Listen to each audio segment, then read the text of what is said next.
pour cette série Vauban, un homme aux multiples facettes. Au cours de cette édition spéciale, nous vous expliquerons la jeunesse de Vauban, comment est-il entré au service du roi. Nous verrons également ses faits accomplis et tenterons de comprendre ses fortifications en étoile et décrypterons ses sièges. Nos envoyés spéciaux au musée des Invalides seront avec nous tout au long de ce Vauban, un homme aux multiples facettes. Nous répondrons également aux questions qui nous ont été posées sur notre site internet tm1.fr. Mais avant cela, ouvrons le premier chapitre de cette hors-série consacré à la jeunesse et à l'entrée du service du roi de Vauban. Vauban, de son vrai nom Sébastien le Prest, est né entre le 1er et le 5 mai 1633 dans la Nièvre, en Bourgogne. Issu d'une famille pauvre qui possédait la toute petite seigneurie de Vauban, il se retrouve à 10 ans sans famille et est recueilli par le curé de son village. C'est cet homme d'église qui lui a appris les bases en arithmétique, français, grammaire et géométrie. L'orphelin a pris goût et, à 18 ans, il quitte son village pour la frontière entre le royaume de Pays-Bas et la France. Nous sommes alors en pleine fronde, période sous la régence de l'Autriche, durant laquelle une partie des Français, essentiellement des nobles, se révoltent en voyant l'autorité royale s'accentuer. Sébastien le Prest décide donc de s'engager dans un régiment d'infanterie de l'opposition et prend officiellement le nom de son fief, Vauban. C'est d'ailleurs dans l'armée qu'il obtient son diplôme d'ingénieur et suite à sa passion pour les fortifications. Dans un contexte de guerre civile, il s'illustre au cours de nombreuses batailles et est enrôlé dans la cavalerie. Mais en 1653, Vauban est fait prisonnier par la garde royale. Et quand Mazarin apprend que le prisonnier n'est qu'autre que l'illustre combattant du camp adverse, le cardinal décide de parfaire son éducation et depuis l'envoie au service de l'armée royale. Après une rude bataille remportée par les soldats de la royauté, on donna à Vauban le travail de reconstruire toutes les places fortes endommagées. Quelques mois plus tard, il dirige une série de batailles victorieuses, puis est amené à reconstruire les murailles de certaines villes. Lors d'une défaite française, il a même l'audace de critiquer le système en faisant part de son exaspération face à la tactique mise en œuvre et à la place des généraux dans les décisions. On entend dès lors plus parler de lui et, malgré ses attaques envers le fonctionnement militaire, il continue de travailler pour les fortifications de l'armée. Il obtint même son brevet d'ingénieur, mais cette fois-ci royal, à 22 ans. Sa notoriété devint de plus en plus importante et Louis XIV commença à lui donner d'importantes fonctions. En 1668, l'architecte entama le chantier de construction de la citadelle de Lille sur ordre royal. 10 ans plus tard, il est fait, en 1678, ingénieur et architecte militaire, ainsi que responsable national des fortifications françaises. Donc, nous entamons maintenant le deuxième chapitre de notre hors-série intitulé « Les fortifications en étoile et le système de défense français ». Mais avant de vous parler des fortifications, faisons un bref rappel pour la situation politique en cette époque. Vauban construisit ses forts grâce à la richesse du royaume, mais surtout à cause des guerres dans lesquelles la France était impliquée. La guerre de la Ligue d'Habsbourg, celle de Hollande, la guerre de succession d'Espagne et la guerre de dévotion. Donc voilà pour ce rappel. Excusez-moi, on m'indique à l'instant que nos envoyés spéciaux sont arrivés sur place à l'hôtel des Invalides. Oui, alors Félix, je suis bien ici dans la cour des Invalides, en face du musée de l'armée. Nous allons rentrer tout à l'heure pour vous faire découvrir la salle des plans reliefs. Voilà donc maintenant retour sur ces fortifications. Les systèmes de Vauban connurent deux améliorations. Le premier système reprenait les fortifications basiques de l'époque. Le second, plus abouti, comprenait de nouvelles enceintes et une forme plus symétrique, mais conservant toujours cette fameuse forme en étoile, comme au château de Trompette. Alors justement, où êtes-vous, Félix? Oui, Antoine, je me trouve effectivement devant l'entrée des musées des plans reliefs où se trouvent une dizaine de maquettes de places fortes, notamment celle de Vauban. Parfait, alors tout de suite, un peu plus d'informations sur le château de Trompette, s'il vous plaît. Cette forteresse bastionnée, englobant l'ancien château médiéval, fut bâtue sur les bords de la Garonne à partir de 1600 pour contrôler la population bordelaise révoltée contre le pouvoir royal durant la Fronde. Ouvrage à forte valeur symbolique, le château Trompette reçut un traitement décoratif exceptionnel.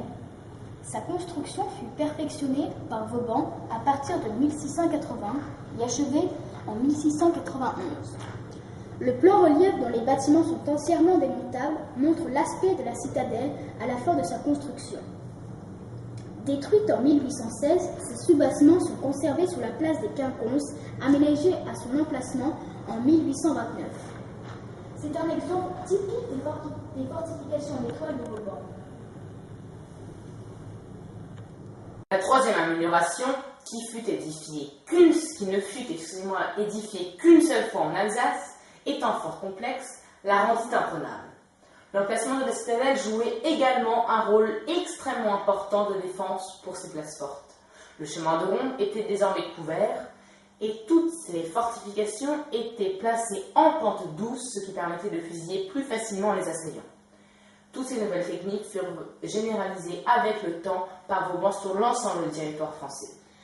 Mais face à la menace toujours plus importante de l'ennemi, Vauban proposa à Louvois en 1673 de faire de la France un précaré en ces terres. Sérieusement, monseigneur, le roi devrait un peu songer à son précaré. Cette confusion de places, amis et ennemis, ne me plaît point. Vos peuples en sont tourmentés, vos dépenses de beaucoup augmentées et vos forces de beaucoup diminuées, et j'ajoute qu'il est presque impossible que vous les puissiez toutes les mettre en état de les munir. Et c'est ainsi que 2 ans plus tard, le premier chantier de construction de places fortes eut lieu à la frontière nord-est. Puis, à la demande du ministre de la Marine, il fortifia un grand nombre de villes côtières. Plus d'explications avec nos envoyés spéciaux au musée des Invalides qui sont devant la maquette de Saint-Martin-de-Ré. Saint-Martin-de-Ré est une ville d'origine médiévale située sur la côte nord de l'île de Ré. La vaste enceinte bastonnée, illustration du premier système fortifié de Vauban, fut construite de 1681 à 1685 autour du bourg. Elle fut renforcée dans son angle nord-est par la construction d'une citadelle. La place fut conçue comme un vaste retranchement fortifié situé au centre de défense de l'île de Ré et devait s'intégrer au système défensif mis en place dans les îles et sur la côte charentaise pour la protection du port militaire de Rochefort. N'ayant connu qu'un bombardement anglo-hollandais en 1696, la ville est demeurée intacte jusqu'à nos jours et a conservé la majeure partie de ses fortifications, légèrement remaniées au cours du XVIIIe et XIXe siècle. Puis, dans les Pyrénées, il fortifia de nombreuses villes face à la menace espagnole. Go! En 1659, par le traité des Pyrénées, l'Espagne cédait à la France les comtés de Cerdagne et du Roussillon. Le nouveau tracé des frontières impliquait un remaniement du système défensif du territoire. Suite à l'inspection par Vauban 20 ans plus tard de la frontière pyrénéenne, une importante campagne de travaux d'aménagement défensif est réalisée. Un système de places fortes et de forts fut mis en place entre la Catalogne et le Roussillon. C'est la création de la ville de Villefranche de Conflans.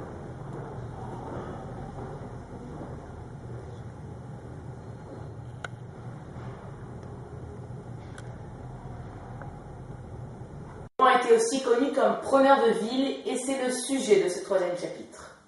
Indépendamment de sa défense infaillible, le Bourguignon possédait aussi une tactique fort élaborée en matière d'attaque et surtout en matière de prise de place fortifiée. Cette tactique consistait en fait à diminuer l'utilisation de la mine trop dangereuse à l'utilisation et à augmenter celle des canons. Mais tout l'art de Vauban était dans la création de tranchées parallèles. En effet, quand Vauban prenait en siège une ville, il faisait construire 3 tranchées autour de cette dernière. La première, suffisamment loin pour être hors de portée des quelconques tirs ennemis, servait de place d'armes aux soldats et à l'artillerie. La seconde, plus proche de la citadelle, permettait à l'artillerie de la bombarder et donc d'ouvrir une brèche dans la muraille. Enfin, la 3e tranchée parallèle, adjacente à la ville assiégée, permettait, elle, l'entrée des soldats une fois que la brèche avait été ouverte et surtout empêcher la population d'évacuer la citadelle. Vauban utilisait aussi le tir à ricochet. Ce procédé révolutionnaire d'artillerie consistait en fait à incliner le canon de manière à ce que, quand l'obus touche sa cible, il rebondisse plusieurs fois après. C'est avec ce procédé que Vauban prit les villes de Besançon, Lille, Tournai, Briançon et j'en passe. Donc voilà donc pour cette partie consacrée à la tactique que nous refermons avec un dicton qui le résume très bien. Ville assiégée par Vauban, ville prise. Ville défendue par Vauban, ville imprenable. Le 4e chapitre s'intitule « Autre activité ». Bien que cet homme aux multiples facettes soit plutôt tourné vers l'armée, il n'hésite pas à donner son avis dans les affaires de l'État. Ainsi, il propose un traité de paix avec l'Allemagne. Mais cette proposition fut très mal accueillie et Louvois lui adressa un courrier. Je vous répondrai en peu de paroles que si vous étiez aussi mauvais ingénieur que politique, vous ne seriez pas utile que vous êtes au service du roi. Pour résumer, Louvois n'utilise pas des termes grossiers envers le maréchal, car Vauban occupe un haut grade auprès du roi. Mais cet homme ne s'arrête pas là. Après avoir été un homme de guerre, il se met à l'écriture. Il écrivit, après la mort du ministre des Finances Colbert, un fabuleux ouvrage qui regroupait une vingtaine de mémoires, plus précisément 29. Ce livre parlait de ses observations, ses réflexions, ses projets de réforme. Vauban écrivit plusieurs ouvrages, notamment La dîme royale, La cochonnerie ou Calcul estimatif pour connaître jusqu'où peut aller la production d'une truie pendant 10 années de temps. Et voici maintenant le 5e et malheureusement le dernier chapitre sur cette théorie Vauban, un homme aux multiples facettes, intitulé La fin de ses jours. C'est en 1707 que Vauban publia au roi le livre de la dîme royale, un livre expliquant la suppression des taxes pour les plus démunis. En effet, Vauban était très proche du peuple. Le grand homme avait donc été mal vu par le monarque et son entourage. Il passait presque par un réformateur dangereux. Alors, c'est vous dire. Il avait même à plusieurs reprises émis certaines idées de réforme qui avaient vivement déplu.